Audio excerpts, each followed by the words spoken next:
Hello, good people. I'm tired. If you'll do me the courtesy, if I happen to fall asleep during my presentation, somebody just nudge me a little bit to get me awake. I'm a light sleeper. I'll be okay.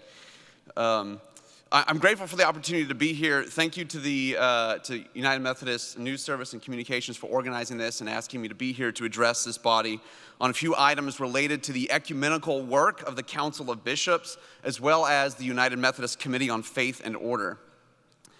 I bring you greetings from the whole Council of Bishops staff, and in particular the ecumenical officer, Bishop B. Michael Watson, and my fellow ecumenical staff officer, the Reverend Dr. Gene Hawkshurst.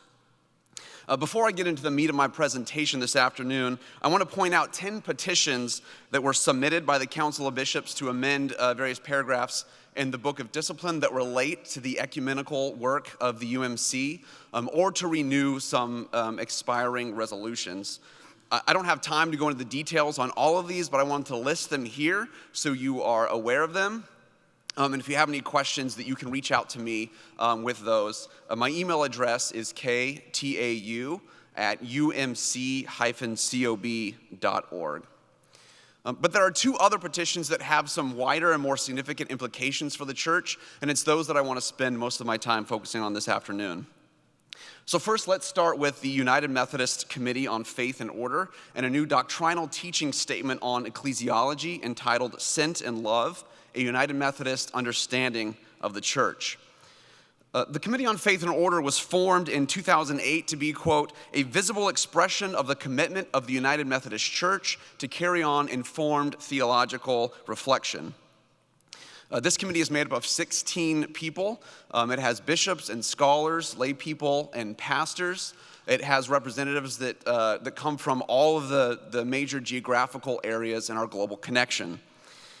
From 2012 to 2016, the committee produced the document Wonder, Love, and Praise, Sharing a Vision of the Church. This document was received by the General Conference in 2016 and commended to the wider church for study and feedback. In the current quadrennium, after a period of study and feedback, the Committee on Faith and Order has drafted the new statement, Sent and Love.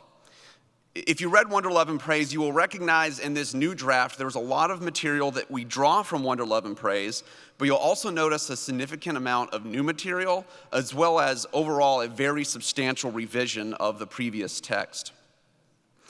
As we drafted the revised text, we wanted to highlight several areas that came up in the feedback process, as well as the committee's own review of this document.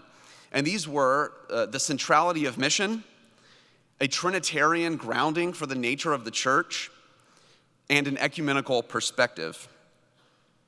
So the first major section of the document after the introduction and the consideration of some historical material lays out a Trinitarian framework for understanding the nature of the church. It describes how the church is established, grounded, and empowered by the saving work of the missionary God. God's very identity is expressed in the going out of Christ and the Spirit in a saving mission of love to the world. This going forth in mission then is also essential for the life and being of the church, which is itself sent in love by God for mission and service. The document then highlights 4 distinctive Wesleyan Methodist theological commitments and describes how these commitments connect a United Methodist understanding of the church with the classical creedal marks of the church. These core Wesleyan Methodist theological commitments relate to the saving love of God and are as follows. The saving love of God empowers a missional community. The church is apostolic. The saving love of God is meant for all people, not just a favored few. The church is Catholic. The saving love of God is transformative. The church is holy. And the saving love of God creates community. The church is one. Now, the bottom 3 commitments in this list were retained from Wonder, Love, and Praise. And these commitments received strong affirmation in the study and feedback process that we engaged. But we also added the first one, that the church is apostolic, that it is missional, as a response to the significant feedback that we wanted to see a stronger emphasis on mission in this document. Now, a resolution to adopt Sent in Love has been sent to the General Conference for 2020 to adopt it as an official teaching statement of the United Methodist Church. The resolution also commissions the Committee on Faith and Order to produce a study and leader's guide to go along with the document. And it places this document alongside By Water and the Spirit and this holy mystery in the Book of Resolutions. And as a side note, both of these teaching statements are set to expire in this quadrennium, and so we've also submitted resolutions to reaffirm those for another 8 years. You can find the document online at unitedmethodistbishops.org/resources. The full text of the document is also now available in the ADCA, and of course will then be translated into all of the official languages of the General Conference. Another item with significant implications for the life of the church is a proposal coming from the United Methodist and Episcopal Church Dialogue Committee to establish a relationship of full communion between our churches. This dialogue committee is co-chaired by Bishop Gregory Palmer on the Methodist side. The document from the Dialogue Committee upon which the proposal is based is entitled A Gift to the World, Co-Laborers for the Healing of Brokenness. Now, full communion is an expression of the visible unity of Christ's body, the church, that empowers a full sharing in sacramental fellowship and missional partnership between distinct and autonomously governed churches. And this includes the transferability of membership and the mutual recognition and interchangeability of ordained ministries. Very importantly, full communion does not entail institutional merger or one tradition being subsumed or overwhelmed by another tradition. The goal of full communion is to witness to unity within Christ's body while maintaining the unique gifts and witness of the churches and traditions involved. Now, this particular proposal at this particular time is a significant one for United Methodists. There is unique historical significance in this proposal. Methodism, of course, was birthed out of the Anglican Church, a church that remained John Wesley's ecclesial home until his death. Establishing this relationship of full communion is one step toward healing the division between Methodists and Anglicans, and it is one which expresses our deeply rooted historical, practical, and theological connections with the Anglican tradition. This proposal has unique ecumenical significance. With this relationship, we have the opportunity to close the final link in a chain of full communion between 4 distinct denominations. The arrows on the screen represent existing full communion relationships between the Evangelical Lutheran Church in America, the Moravian Church, the Episcopal Church, and the UMC. The current proposal would create mutual and overlapping relationships of full communion across this whole grouping, which creates new possibilities for multilateral coordination, shared mission, and witness to the unity of the church. Finally, this proposal has significance for us in our current situation in the United Methodist Church. It has been, to be honest, an interesting time to be engaged in the work of Christian unity on behalf of the United Methodist Church. It's not lost on me or those who labor with me in the ecumenical work on behalf of the church that there are weighty and significant issues coming before the General Conference in a few months. The conflict and uncertainty in our own house has at times raised questions about how we ought to be moving forward with our ecumenical partners in light of these challenges. Is now really the best time to be entering into new ecumenical agreements, to be engaging in new enterprises for Christian unity?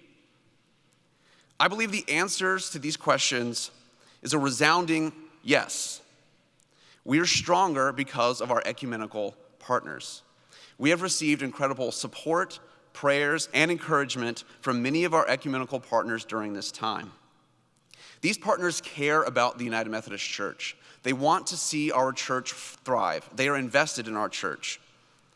No matter how we move forward into the future, we will be moving forward in a more stronger position if we do it hand in hand with our ecumenical partners.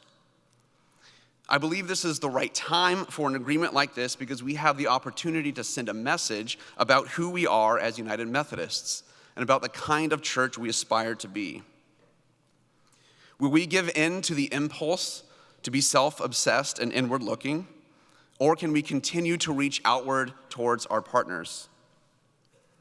In spite of our imperfections and failings, we are still a church which is constitutionally committed to pray, seek, and work for unity at all levels of church life. More importantly, we are implored by Christ himself to seek this unity.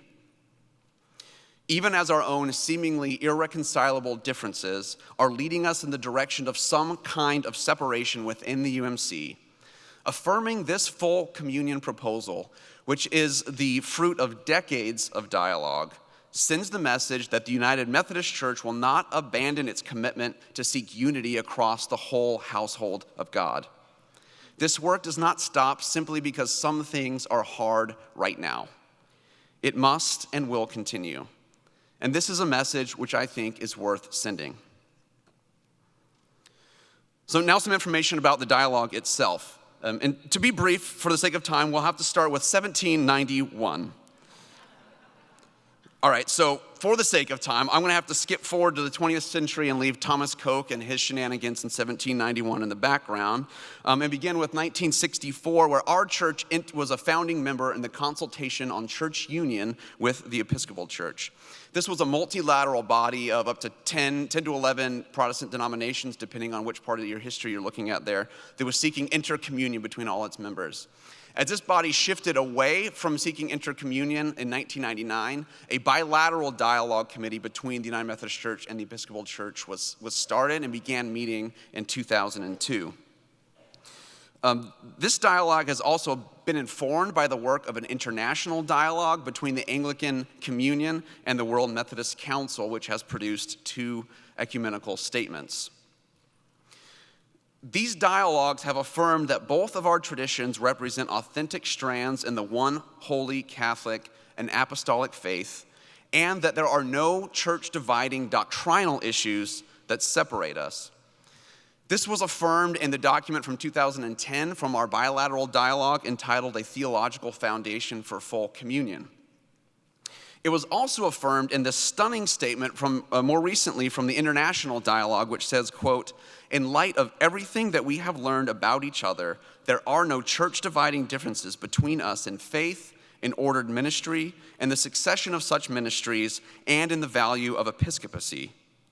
This statement goes on to name the work that yet remains for establishing unity between our communions, noting that, to be plain, only one thing remains for churches in our 2 traditions in order to manifest our unity in Jesus Christ through the interchangeability of ordained ministry, namely for Methodists and Anglicans to come together under the sign of the historic Episcopate. Very briefly, the historic Episcopate is crucially important in the ecclesiology and self-understanding of the Anglican tradition.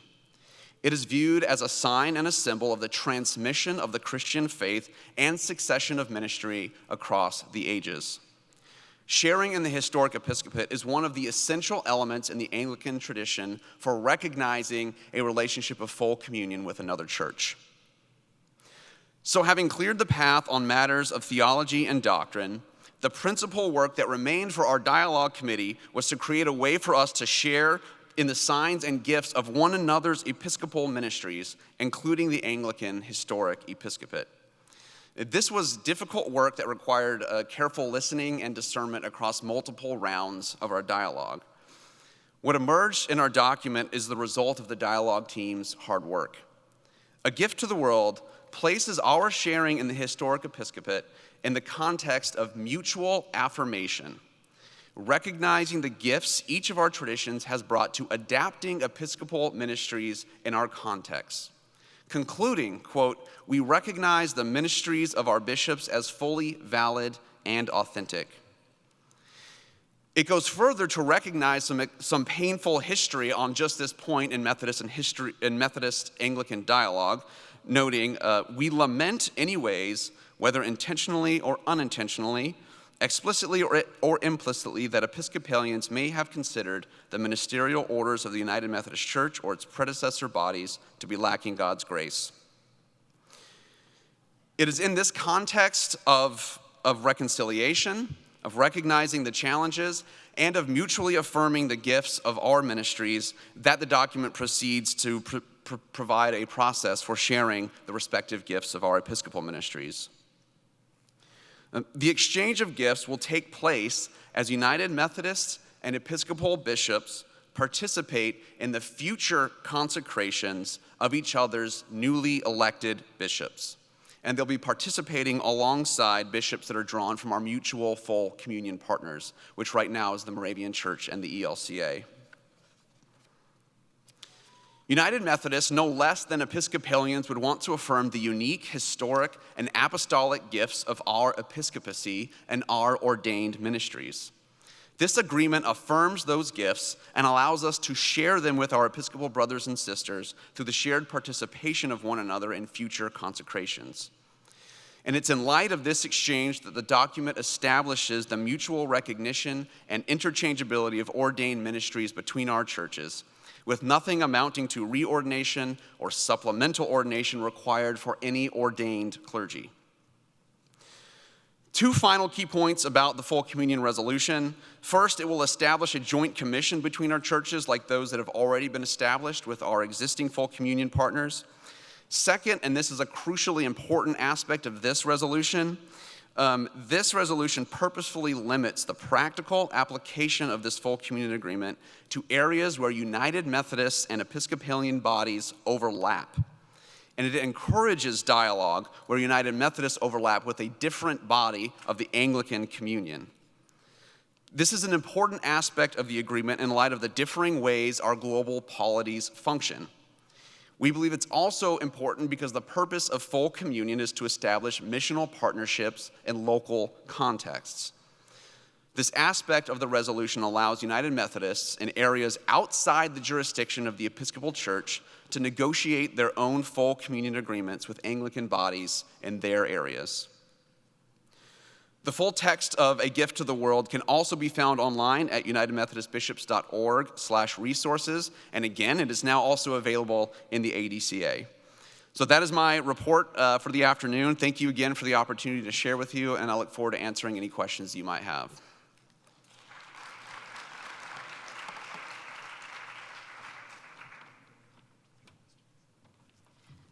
Thank you so much for that brief report. And we are ready for a couple of questions. So again, if you can come up to the mic and identify yourself and keep it to a minute.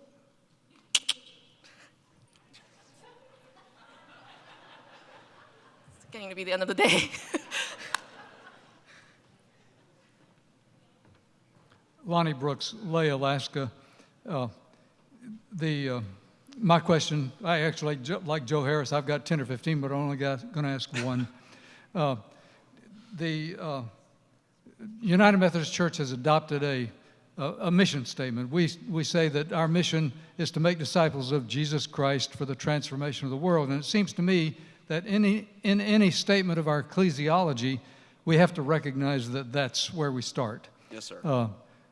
What I find is that there is recognition of the mission, but not so much what we say following that statement, mission statement in our discipline, which is that the primary locus of making disciples is in the local church and in the extension ministries. What I find astonishing in the Sent in Love document is I don't find any recognition, or very, very little recognition, if there is any, of the fact that the local church is there. Thank you, Lonnie. Yes, I appreciate the comment. The document will be going to the General Conference as it is now. The committee tried to do our best to take the feedback from around the church and provide just that emphasis on disciple making that you reference.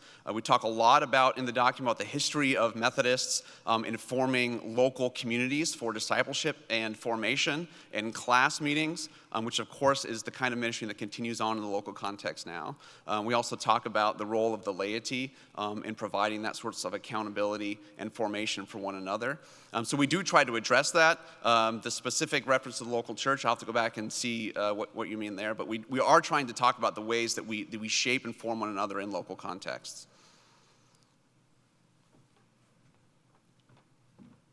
Okay, I think in the honor of time, there's one more question. Okay, I will honor that question. Thank you. I'm Rob Martin, clergy from the Memphis Conference. And when you use the term Anglicans, I was curious about that because I thought that Anglican Church was a result of a split that took place in the Episcopal Church and the Anglican Church. And so I wanted to kind of see, was that full communion going to be a part of both congregations? Yes, there is a separate denomination that was formed called the Anglican Church in North America, which was one that split from the Episcopal Church, or the Protestant Episcopal Church in the USA, which is its longer official name. When I use the term Anglican, I'm referring to the Anglican Communion, which is the worldwide bodies that have all the different provinces of the Anglican Communion, of which the Episcopal Church is one. Importantly, the ACNA is not a province of the Anglican Communion. They have not received that recognition yet, even though they call themselves the Anglican Church in North America. But yes, I was referring to the global Anglican Communion on that point. So yes, so thank you for asking that question.